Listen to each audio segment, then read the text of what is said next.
Good morning, everyone. We're going to get started in just a minute or so, and we're going to let people hop on for the state of transit in Missouri in 2023. And someone has already asked, so we're really on the ball this morning. The recording, yes, will be made available as quickly as we can have it up online after this event. So thank you for joining us this morning.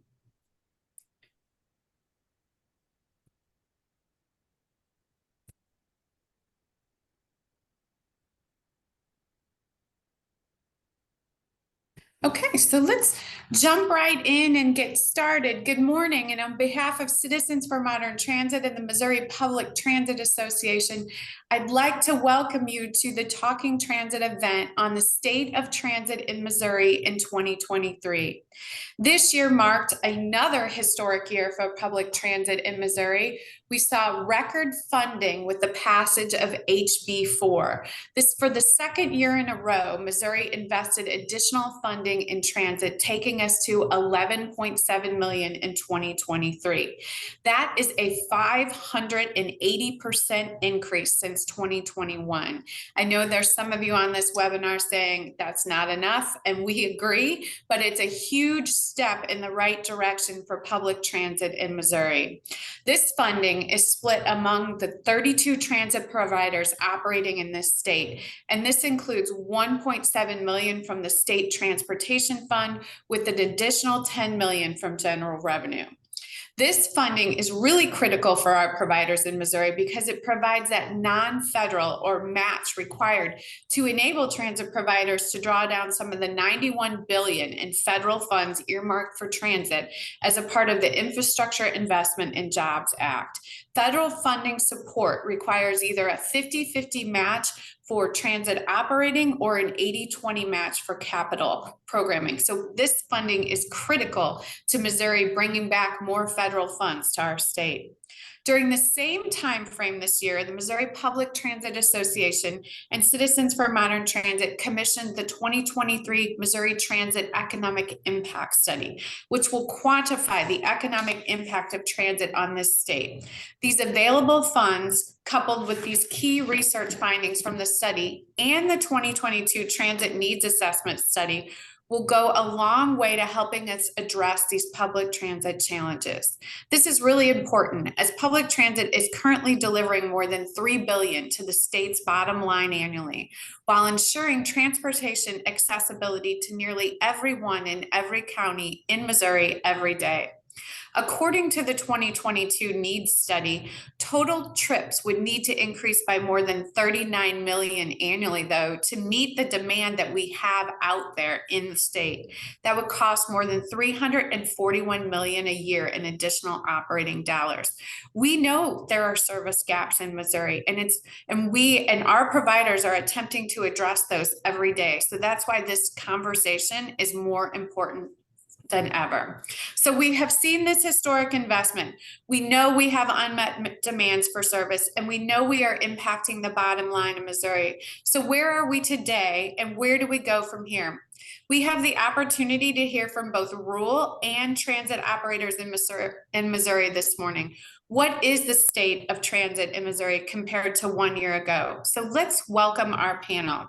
We have with us this morning Frank White III, the CEO of KCATA in Kansas City, Dorothy Yeager, the Executive Director of OATS, the largest rural transit provider in the country, and Talby Roach, the President and CEO of Bi-State Development, which operates Metro Transit for the St. Louis region.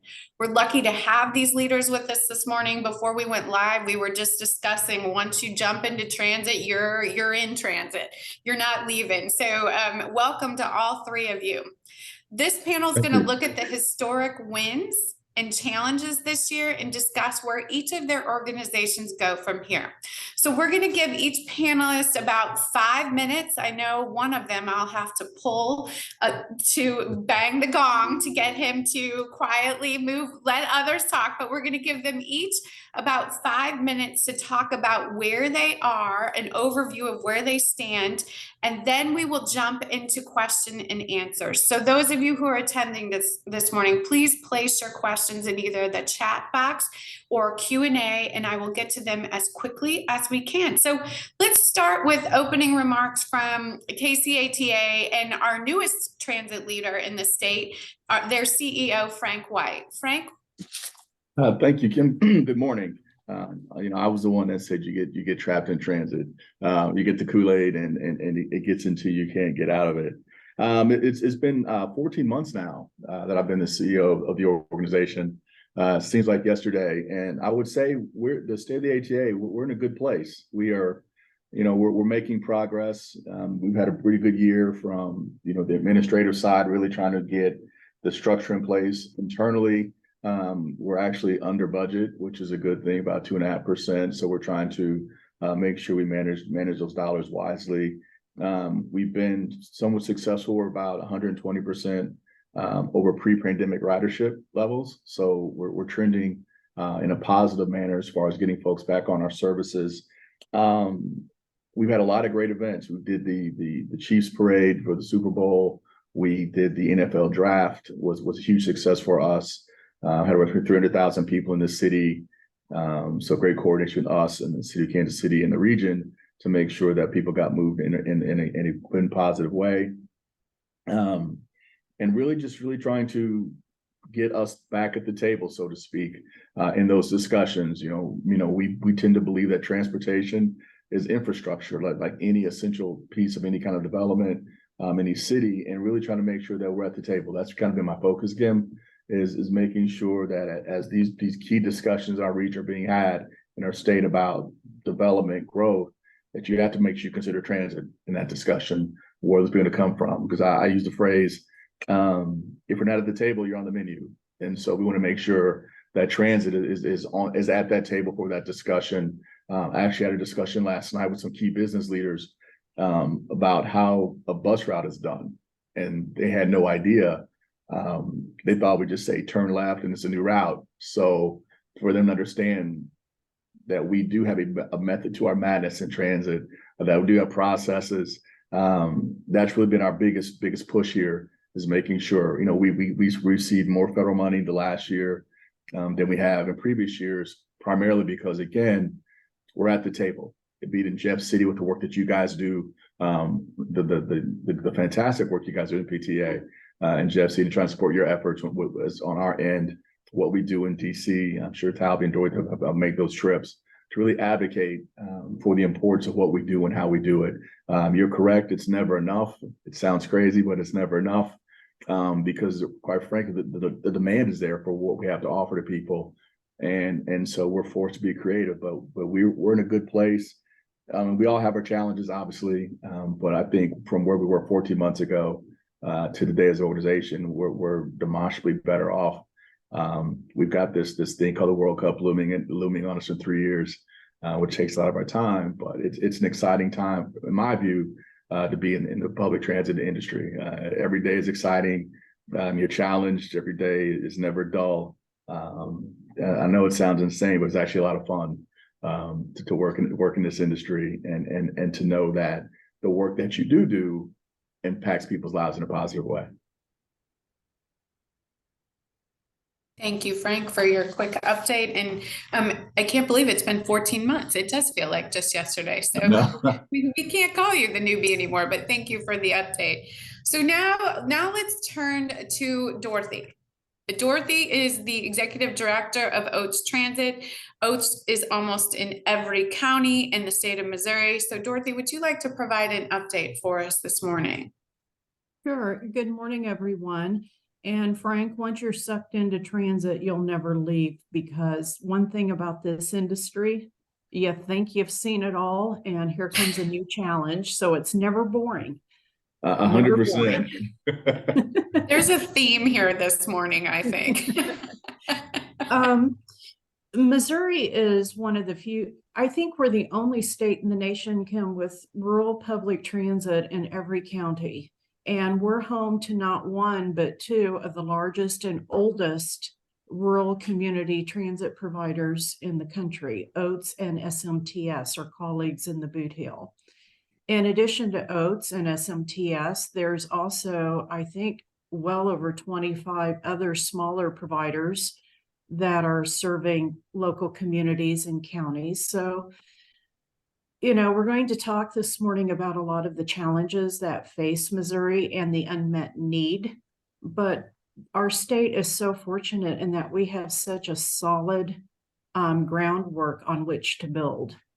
And yes, OATS, SMTS, and the other providers are in every county, but do we provide enough service? Absolutely not. Some of the rural counties, OATS only goes twice a month. Now imagine you live in a rural county and you only have access to groceries, to shopping, to getting into town to meet your business needs twice a month. You know, clearly that's not enough, but at least you have twice a month, options twice a month. So we're aware that there is still a tremendous amount of unmet need.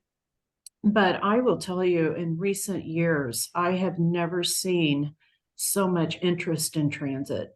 All the human agencies, human service agencies, the disability community, senior services, their transit is top of mind with them as they plan for their future. And they're inviting us to the table. As Frank said, we need to be at the table.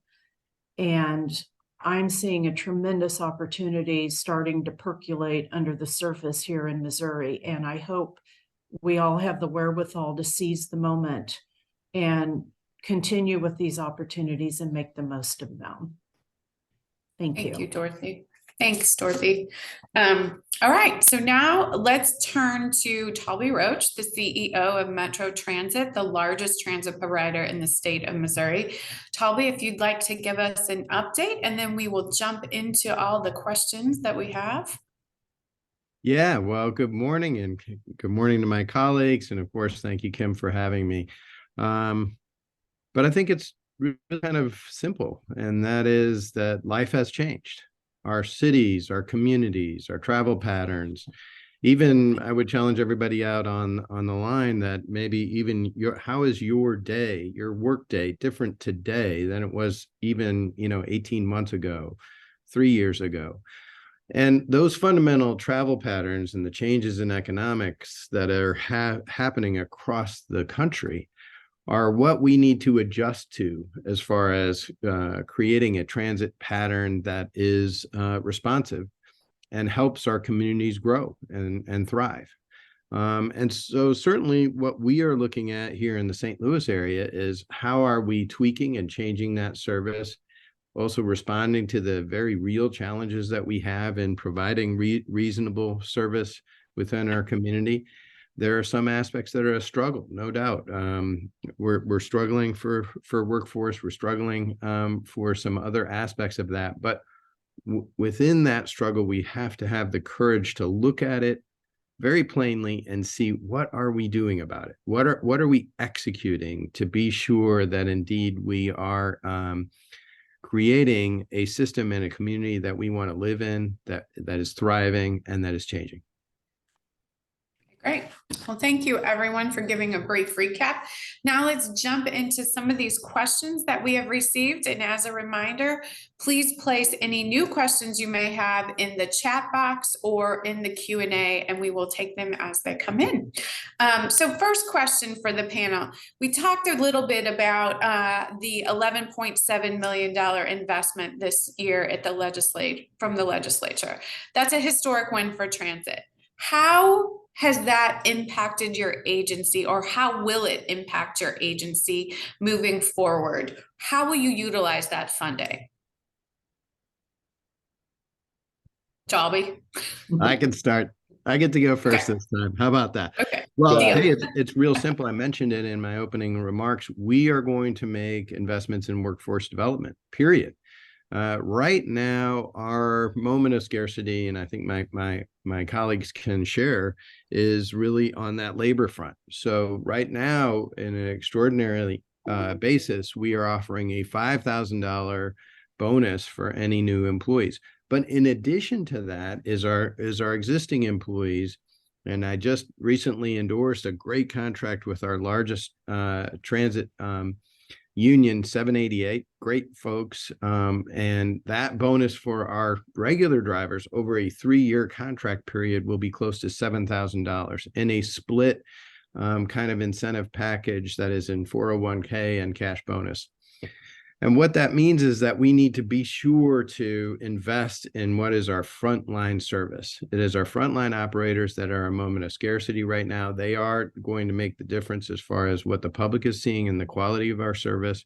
And so that very, very important money from the state, if it is invested that way in our number one part of scarcity for us, that will make the difference.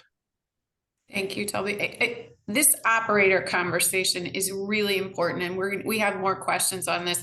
I literally had a call yesterday with the city of Bloomfield, which is a rural community in Missouri, and I was asking them to fill out their survey for our 2023 economic impact study, and they said, we have no transit right now because we have no operators, and we have the jobs listed, but no one is interested in helping us put transit on the street. So this conversation is critical to the health of the Missouri transit providers across the state. So Dorothy or Frank, how will this increased investment from the state of Missouri impact your agency and your service profile?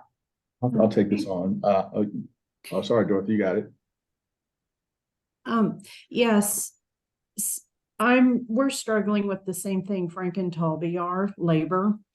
And in rural Missouri, we rely heavily on federal funding through the Missouri Department of Transportation.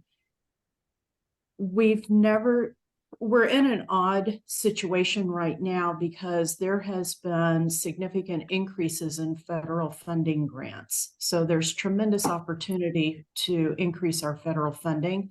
However, we have to come up with 50% local match. And many of our funding partners are local funding partners. With the economy as it is, they're strapped for cash. And so we're seeing reductions in local match in some locations. So the state funding has been a godsend because we're able to use this funding to help fill some of those gaps, because we too have to look at how can we incentivize people to want to come drive an Oats bus? In the past, historically, we've always relied heavily upon the retired community, and it was seen as a community service. That demographic's kind of shifting, and we're running into more and more folks who frankly need a living wage. They need a job. And so we are transitioning into making our pay, our benefits competitive, not with other transit providers. We're out there competing with Amazon warehouses and Walmart trucking. So what can we do to make people want to stay local, work for Oats, and yet give them a living wage, give them good benefits? And this state funding will assist us. It's been a godsend, and I hope with all my heart it continues. Thank you, Dorothy. Frank, would you like to jump in on this? Yeah, I would concur with Dorothy. For us, it's been a godsend as we obviously not self-funded. So we rely on sales tax contracts, different things, but what we don't have that we used to have when we collected fares was an independent stream of revenue that we could allocate to, well, I would say those in need. So we're using it to really do some planning work for some of our smaller enclave communities around outside of Kansas City, Missouri. They either don't have access to grant planners or planning audits or different things. Also just trying to use it to do some kind of operations work, service work, extend some transit options outside again of Kansas City, Missouri, because we don't use their money outside of Kansas City, Missouri. So what it does is it gives us some flexibility that we sorely need as the demand for our services, quite frankly, exceeds our financial capacity at this point. So anything that we can get from the state to help us do that, I'm with Dorothy. May it long continue. Great. Okay, so I think you all touched on it a little bit, but I want to get a little bit more into this local match space. You know, this state investment we heard is a godsend. It's historic, unprecedented for the state of Missouri. If you go to the Missouri Public Transit Association website, you're going to see a graph that takes you off the charts compared to where we were. I mean, 580% is a lot of peanuts when we talk about an increase. But let's talk about that local match. This has seen a lot of media coverage lately across the state. You know, Frank is potentially looking at a ballot initiative on November 7th for their local funding match. Talby has been in the media lately about his largest funder, St. Louis County, and the St. Louis County appropriation and what does that look like for his budget. And Dorothy also touched on it a little bit.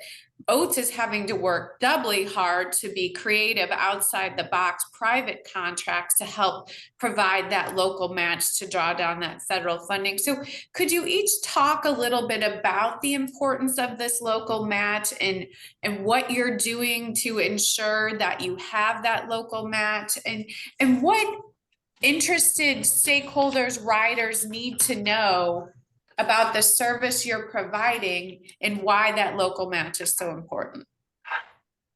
Yeah, I'll start. Yeah, we have there's actually two sales tax in Kansas, Missouri that fund transit. One is a half-cent sales tax called public mass transportation tax. That is a general fund that the city does allow some of us to get some of the funding.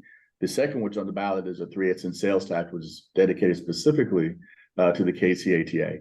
It really is about 30% of our funding, or $40 million a year we will receive. This renewal would be for 10 years and roughly $420 million over the next 10 years for what we need to do.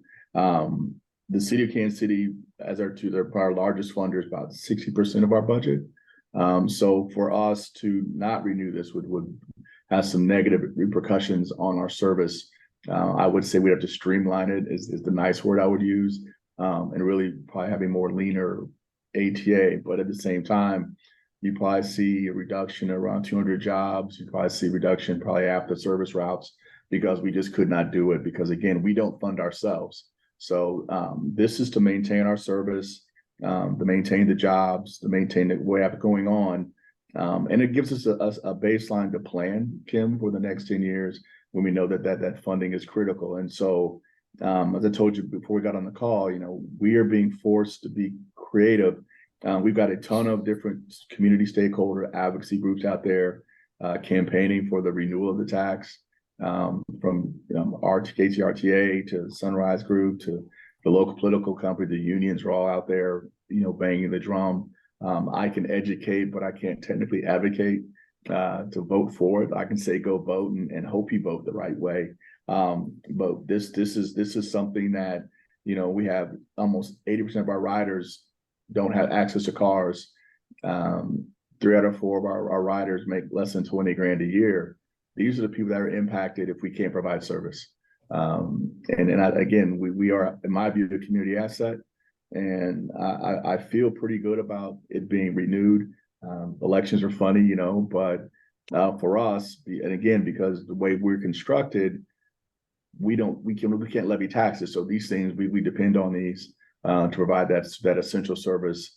And it's not just for the folks who don't have cars. It's anyone that, you know, I'm working a lot in the business community now, and they're starting to understand the importance of transit, their bottom line operations, their logistics parks and things of that nature. We're getting calls for schools now, because school buses and access to healthcare and all these different things. So could we survive if it doesn't get renewed? We could, but it'd be a very different landscape that would affect not only just our city, but our region in a pretty negative way. Thank you. And while you can educate, we can advocate. So go vote if you're from Kansas City on this call on November 7th. Vote yes. Dorothy or Talby, would you like to address this this critical local part? Dorothy? Yes. One of Oates' largest partners in providing service in rural Missouri has been the Department of Mental Health, the SB 40 boards, and other agencies that advocate for people with disabilities. And I have to say, they get it. And they have been very proactive in looking at mobility management. The Department of Mental Health sponsored a rate study a couple of years ago, and we've seen an increase in DMH rates, which has been tremendously helpful. So I always love when we have a true partnership like we have with DMH, and they fully understand the need. Those rates cannot remain static. They have to be reviewed routinely to keep up with rising cost and inflation. And they've been very strongly supportive of that these past few years. So I'm appreciative to see the state, not just with the operating transit funding, but also many of the state agencies are starting to step up and take a look at their budgets as well, and seeing how they can help support transit for their clients. Thank you, Dorothy. Talby, would you like to weigh in? Well, sure.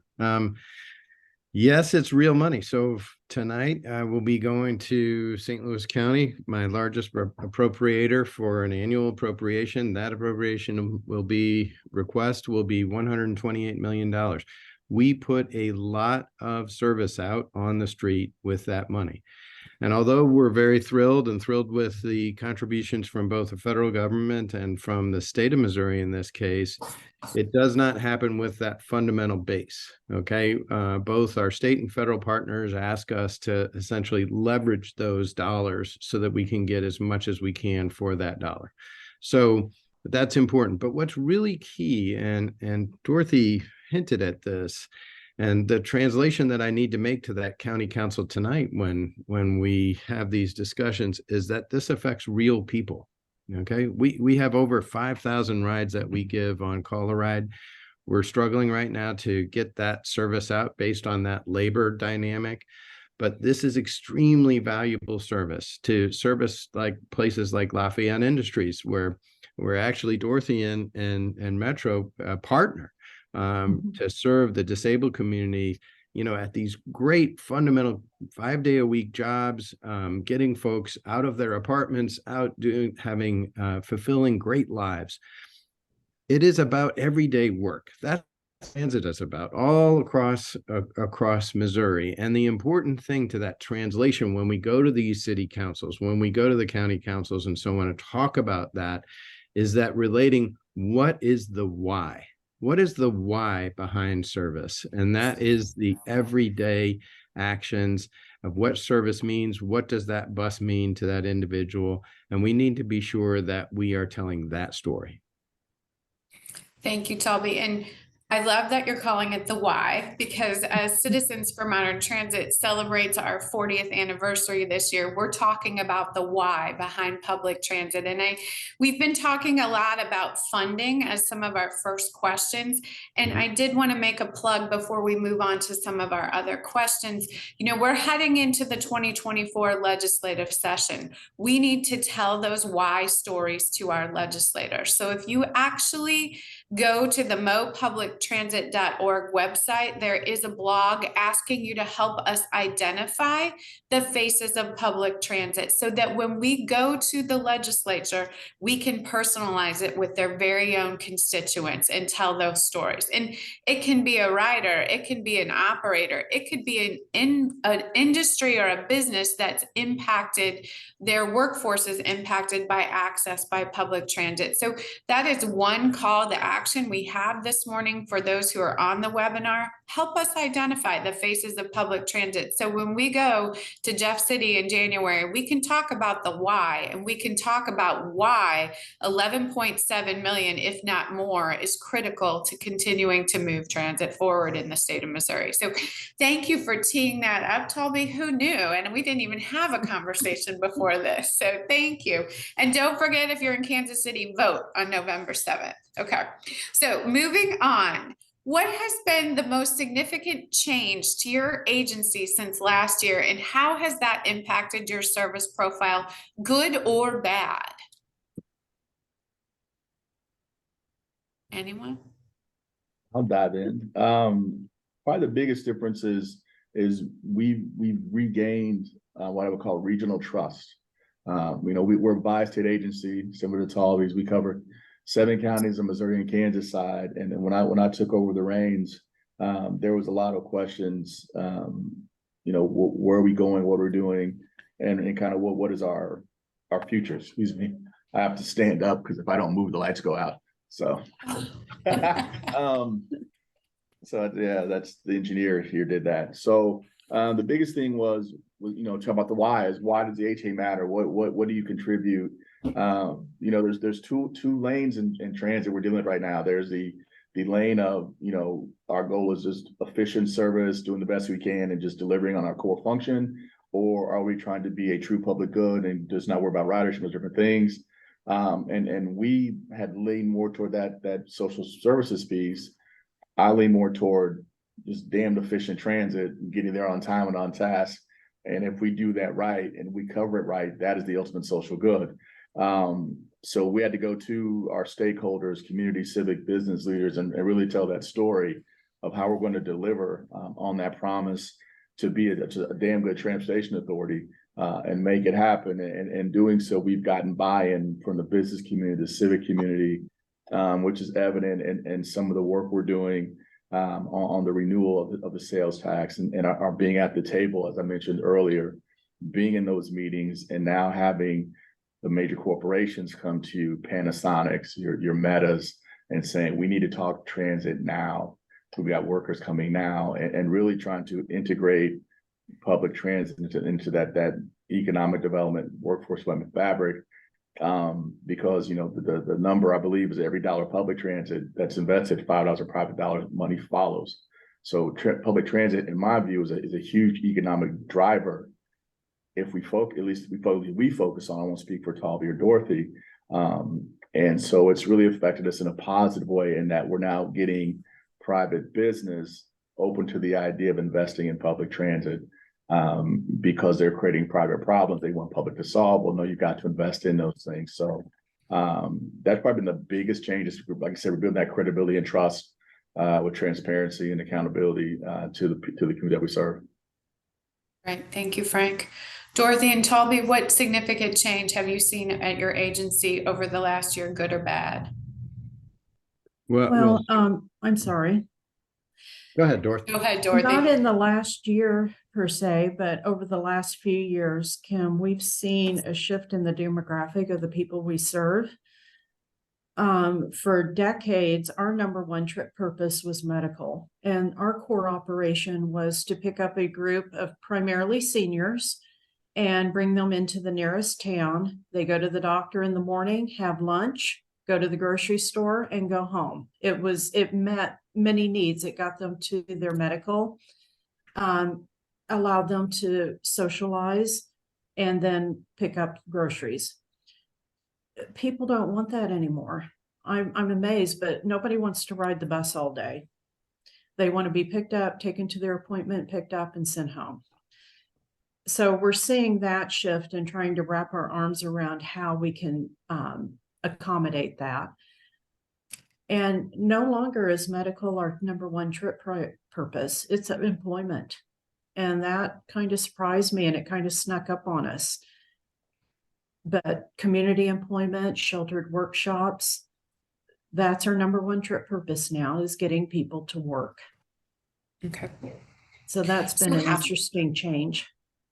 Okay. So Dorothy, I didn't mean to jump in. Sorry about that. How has that impacted the service profile then, good or bad, do you think? Well, I don't see any bad impacts to it, Kim. We've had to make sure, if you're taking people to work, you can't provide service just 1 or 2 days a week. So it puts an impact on us in making sure that we have a vehicle on the road every day, that we have drivers every day, because with work transit, we can't just take you to work twice a week because that's the only time the bus runs. So we've had to shift some resources to make sure that we're where we're needed 5 days a week. And it's just been interesting to see that shift. Thank you. Talby, what significant change have you seen at Metro over the last year, and how has that impacted you, good or bad? Well, there's no question that the combination of the labor shortage and, of course, the supply chain. because we have had some difficulty keeping certain rolling stock out on the street because of the supply chain disruptions. And the results are clear and quite obvious. We have been forced to even kind of reduce some of the frequency of some of our routes and our coverage. Of course, the last thing anybody wants to do, we want more frequent service in today's service profile. And unfortunately, those two things have affected us negatively. Now, we do have good news coming. We've had really, really good, strong hiring events coming up. As in a matter of fact, our last two hiring events, which we have monthly, we were able to attract 179 applications for employment. We made almost as many offers. And so we are starting, I hope, to dig ourselves out, and that would mean that we would look at an opportunity to return that frequency.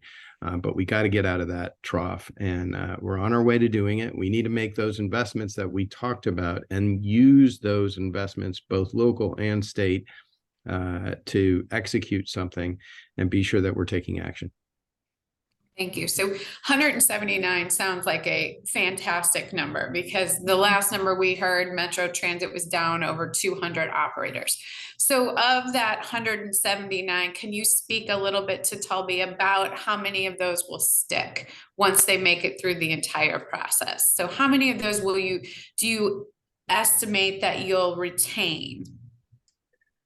Probably around 50%, Okay. because we have to get through drug and alcohol screening, and of course there's other job pressures, quite frankly. So those, it means, not anybody can do our jobs. These are professional jobs, and a lot of times once we get them to stick, this is a career that you can raise a family on. And we need to continue to do that, make the investments in our current employees too. But yep, it's tough. We need to go through screening, get everybody properly licensed, do drug and alcohol, and those are important aspects to be sure that we're maintaining the safety for the public. Perfect. Thank you.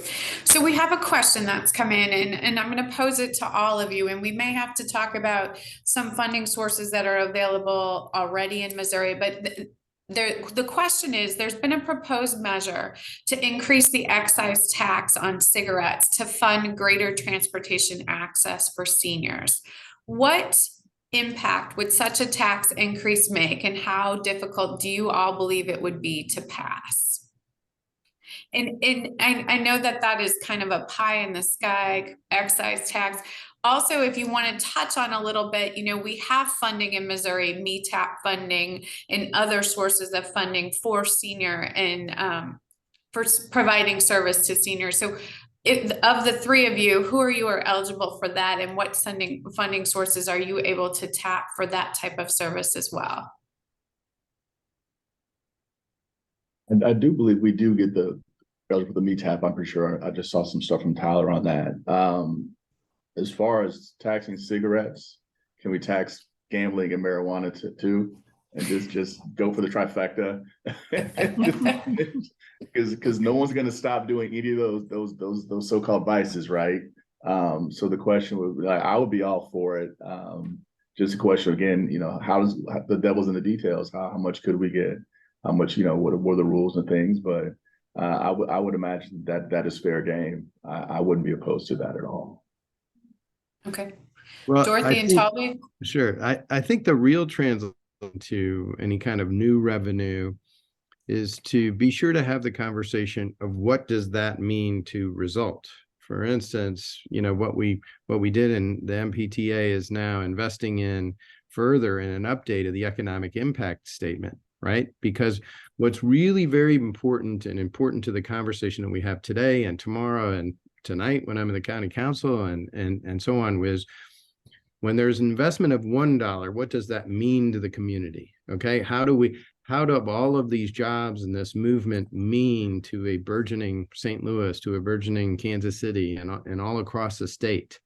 And what we have started to see is the traction of that we get when we get these small taxes, when we can leverage them against state and federal funds, that then we start building the fundamental infrastructure that allows us to rebuild our communities. And we're starting to see that kind of a thing around Metrolink in St. Louis. And we had a great $90 million new development right there at the Forest Park Station, something that folks wanted to see for decades, but now it's getting done in association with the growth of our medical complex. There's all of these parallel ideas. And I think what's very, very important to these conversations is, if we have new revenues, then what do we do with that? How do we leverage it to make a larger impact? We need to be sure that our legislators in Missouri understand that, and also any of our funders, that this is an investment in the future of community. Exactly. And we're going to bring a lot more federal dollars with every a dollar we raise for local match. Dorothy, did you want to add anything? No, I think Frank and Talby addressed the issue. Okay. Well, I would just mirror their comments. Okay, great. So the next question was addressed to Bi-State, but we're gonna pose it to all three of you. Can you comment on any modernization of your overall system that may be in progress? This question refers to scheduling paratransit rides in St. Louis, but all three of you, what modernization programs are underway with all three of you, with all three of the providers, and how do you view that will impact service moving forward? I guess our biggest stuff, we know we got the bus facilities grant, so we're doing a lot of on-campus upgrades with solar, our docking bays. I guess when I say for us, it's not so much capital modernization. It's more, systems. How are we going to market with our product? We're doing it, we'll call it route restoration, looking at our bus service. We're looking at how do we create more frequent service? How do we create a system that is designed to get people that really want to go, not where we think they need to be? That's our biggest thing. We talk any kind of project so much that gets more towards World Cup infrastructure stuff. And I don't know if that's really the answer you're looking for. We've got some ideas on that piece. But as far as our biggest thing is our app, how we book a ride? We're looking at, something as simple as KCT ambassadors that get on our buses and they have like a yellow jacket, and trying to de-escalate issues and different things of that nature. They're simple things. I don't know if they'd call modern, but it's really just like try to elevate that customer experience. Using our service is just the biggest thing, and making sure that something is, if a person makes a complaint to customer service, that it actually flows upward and gets to that right person, that we can get them an answer. So it's nothing as super cool as what Talby's doing, but it's some fundamental things that we haven't been doing in the past that we need to do. I'm a big believer in being brilliant at the basics. If we take care of those pieces, we can kind of go forward from there. Now, I will say the stuff for the World Cup we're trying to do is kind of exciting, because we're trying to Talby's point, leverage an event, so to speak, for stuff that investment that should have been made a long time ago. And I think that gives us a window, if we're wise, to leverage that for transit, not just in Kansas, but in the whole state of Missouri and Kansas for that matter. Thanks, Frank. Dorothy, I know that you are doing some modernization before we go to Talby. You want to talk a little bit about that? Oh my gosh, oats and technology. Thank heavens we're in the transit business and buses and drivers, because if we were in the computer business, we would have gone bankrupt by now. In a unique situation, we have an app, but no one wants to use it. They want to call and talk to Debbie and schedule their ride and tell Debbie how their day is going. So, we get some pushback on technology now, but the future is in technology, and we have a scheduling software. And just 5 years ago, all of our drivers now have a tablet on their vehicles, so they're in constant communication with the office.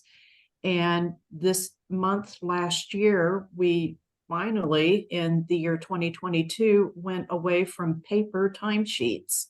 Yes, employees writing their time down on a piece of paper and mailing it in. We're now on an electronic time capturing device.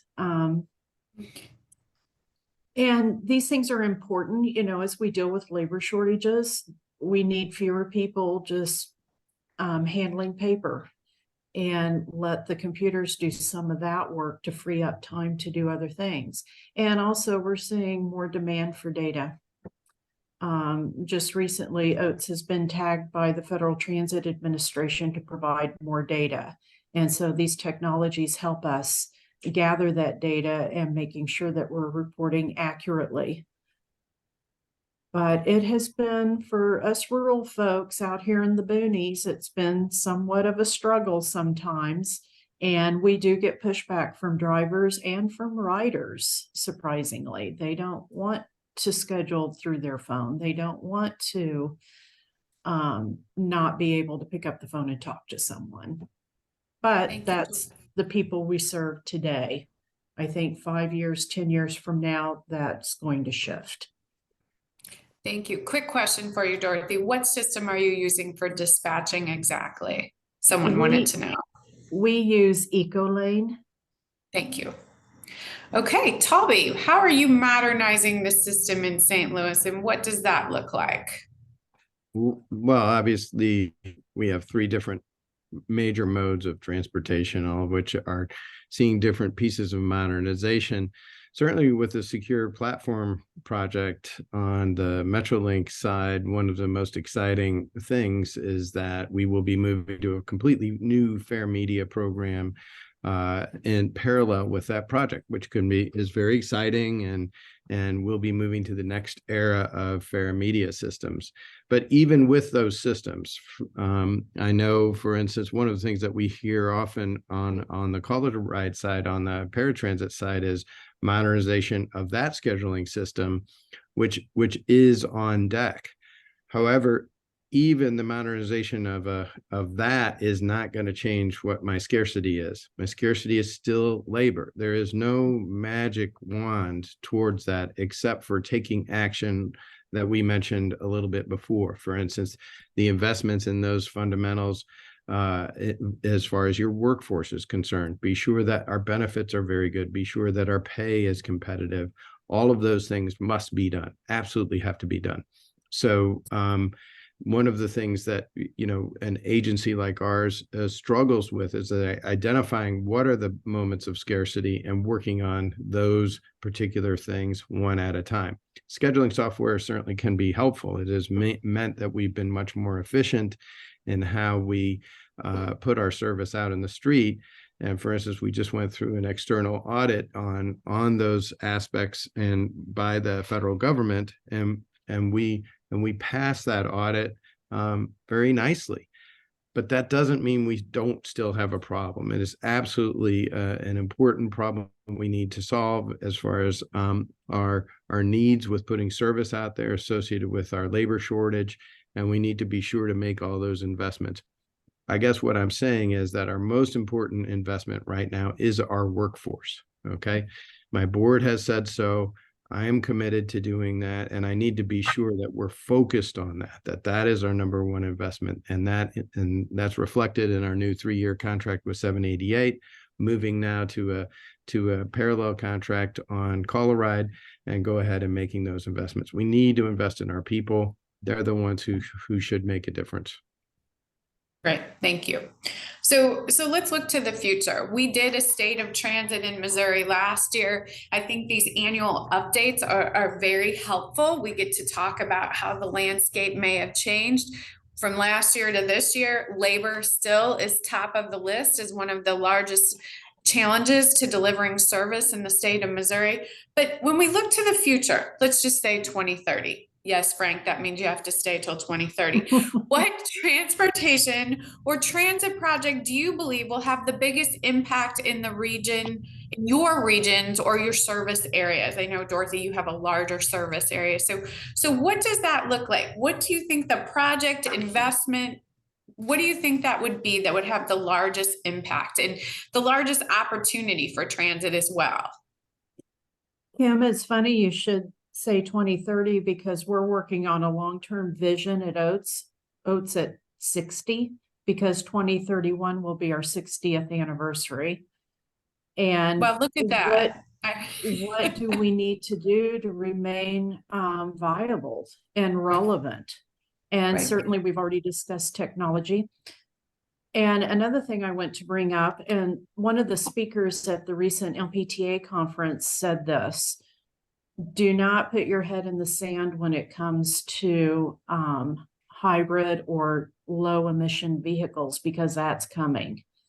So as we look to the next decade, I see our fleet transitioning from the old workhorse of the cutaway, the large wide body cutaway vehicle, into more smaller, more flexible vehicles, minivans, Ford Transits. They're more efficient to run, more economical, more fuel efficient, and more flexible for the riders. They can zip in and out and around communities, and maybe provide some of that on-demand same-day service that I'm hearing from our customers they're wanting.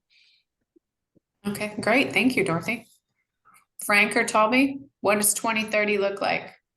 Frank, Well, you're in it apparently, to win it now. apparently I'll still be here. That's a win, right?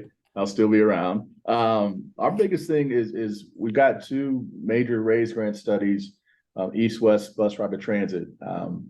One is just from the Kansas side to Arrowhead Stadium when Chiefs play, but another one is a potential bi-state bus rapid transit program covering 3 cities a little further north of us. That's being pushed by our Congressman Cleaver, Congresswoman Davids, and Congresswoman Turner on the Kansas side. So those are two of the biggest things we look to do from an East-West perspective. Also, as I mentioned, the World Cup is coming in 2026. We have met with DOT, FTA, FRA as well on some infrastructure changes and federal investments, as well as the city, that we look to add maybe 2 more transit centers. It's also forcing Kansas with Panasonic, Johnson County, and Wyandotte on our Kansas side to really have to invest in some transit stuff they should have done years ago. And so what I look at is, because again, we're by state, but we're not really truly regional. Just from a funding perspective, we oversee it, but from an investment side, we're kind of imbalanced. So I think 2030, you'll see balance back into how we're funded, but also how our system is designed to connect and stitch the 7 counties together in a way that makes a lot more sense. You won't see rail. I'm just going to say that, just because the cost, we're just so spread out. There's some challenges there, but I think you'll see more bus rapid transit type stuff.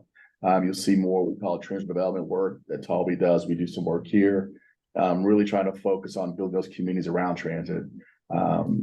That's what I see for us, if I don't get fired first, but that's my plan, Kim. Perfect. Toby? Well, I think we need to continue to make some of the investments that we've talked about, including investments in fair media and some of the very practical investments that have been discussed, including even scheduling and so on. Those are important. We need to be sure to make those, but with a continuity of financial rigor that has shown that we can step up to the plate as far as our funders are concerned. I now have 5 fiscal years of 1.1% growth. Okay. So we need to, within the 2030s and 2040s, be sure that we're also holding the line as far as what our colleagues are doing and expecting of us. But most exciting is, of course, changing the nature of transit in St. Louis. And one of the really neat things is the expansion of our light rail system out to Mid-America Airport with our partners of St. Clair County Transit District. Right now, they're actually heading the construction of that. Very exciting project. But also then the expansion of our light rail system in the north side, south side, Jefferson Avenue corridor. I expect to put a new starts application into the federal government on that, a 5.5 mile expansion of our system. Very, very exciting. The idea overall is changing the envelope of transit in the St. Louis area so that it is responsive to what is the economic future that we want to see. Most of that, quite frankly, is going to be jobs-based. You know, look, everybody knows Bureau of Labor Statistics talks about the average American household. What do they spend money on? Number one, everybody knows what that, housing, right? But what's number 2? Number 2 is transportation. And what we're talking about is, what is that fundamental transportation access? Economic economic growth through creating better access in our communities. I think that's what all of us are about. That's certainly what we're about, and we sure would like to fulfill that in 2030. Thank you. So you're all exceptional transit leaders across the state of Missouri. We're very lucky to have all of you. In your opinions, how can rural and urban providers and the stakeholders that support all of you work together better in Missouri to move transit forward? Any thoughts? Well, as someone who's been kicking around for 30 years in the transit field, I will tell you guys that in recent years, Kim, especially under MPTA's leadership, this whole rural versus urban issue has evaporated. We speak with one voice. Yes, OATS and SMTS and the other smaller systems have very different challenges than what Frank and Tolby might experience, but we also have the exact same challenges and the same mission. We are all mission driven, and I appreciate the fact that we speak with one voice in the state of Missouri to convey that mission to our legislators, to stakeholders. If supporting OATS is also supporting Metro. It's also supporting KCATA and vice versa. And because we're all out here trying to accomplish the same goal. Great. Thank you, Dorothy. Would anyone else like to weigh in on that question? I think Tolby? Dorothy said it perfect. Oh, Well, so let's go. Tolby's not finished yet, Frank. I'm not. Let's go with, because our why, our purpose is the same. Our purpose is the same down in Sedalia, Columbia, St. Louis, Kansas City. Our why, our reason for existing is the same. It is about people, our customers, and moving them to where they need to go. What's really compelling is when you get in that group, when those Zoom calls that we have, Kim, and everybody's talking about, and we have huge, vast difference. I have 400 plus vehicles, someone who has 6 vehicles, but we all have the same reason for existence: moving people, serving the public. And, I think when we speak with that voice and translate to our legislators who are willing to make investments in us, then we're much more effective. Thank you. So I know we're close to time, and I always like to finish these conversations, when I'm channeling my Oprah or my Sally Jesse Raphael. What is the key takeaway from each of you to our audience on the opportunities you see for public transit in Missouri? What's a key finding, takeaway that they can leave this conversation with from each of you? I would say the takeaway should be that the future is bright. Are there challenges? Yes, but obviously from your leadership, Kim, from Dorothy and Tolby, and I will just say, I said this before at the conference, but I did have the chance to go to St. Louis and visit Tolby's shop. Ran into you, Kim, out at the ribbon cutting. But I would encourage you, go visit other people's agencies. I need to go see Dorothy in Columbia. And you learn so much when you go touch it, feel it, and see it, to support their point that we kind of have the same issues we face. And Tolby doesn't know this, but we've made a lot of change in our maintenance department from what we learned from our trip in August, for the better. And so know that you don't know, but also there's very, very smart people and capable people that work in transit. We've got a window here, an opportunity here. There's an interest in transit. And if we're as good as I know we are, I think we'll be in good hands moving forward. Okay, great. Thank you, Frank. Dorothy, Tolby? My key takeaway is know that when you call OATS to schedule a ride, we currently often find ourselves having to say no. And I hate saying no. And my goal is to work to use the resources we have to expand on our resources so we can say yes more frequently. It pains me that there are some communities that only get a ride once a month, twice a month. What can we do to at least once a week? These folks deserve that. Great. Thank you, Dorothy. Talby? Okay, so leverage. We need to leverage these investments so that we get other things, so that, as Dorothy points out, we say no less. Okay. Mhm. Our rides impact people. The tough questions that I have about scheduling rides and so on, that's because there are people, very, very important, need valuable rides that we are unable to fulfill right now. Not because we don't care or that we're not trying. These are legitimate, good criticisms, and they are about advocating for our fundamental riders that we need to serve. Okay. And we're falling short there. Help us not fall short, that we can make these investments and turn $1 into $5. Be sure that we are part of the solutions, part of the economic solutions within our communities. Thank you. So thank you to all of you today for your candid conversation about what the profile of your agencies look like, and overall the broader picture of what transit in Missouri looks like. I really appreciate all three of you participating today. I think there's been some really good dialogue, and I want to let everyone know who's joined us this morning. This recording will be made available on our website as quickly as we can turn it around, probably this afternoon. And if you have colleagues who need to hear this conversation, please share the link with them. We will have more events coming up, more conversations about public transit. What does that look like? But we need your help. We are a couple months away from the 2024 legislative session, and we must let the Missouri legislature know that this investment in public transit is critical. So please consider sharing your stories with us.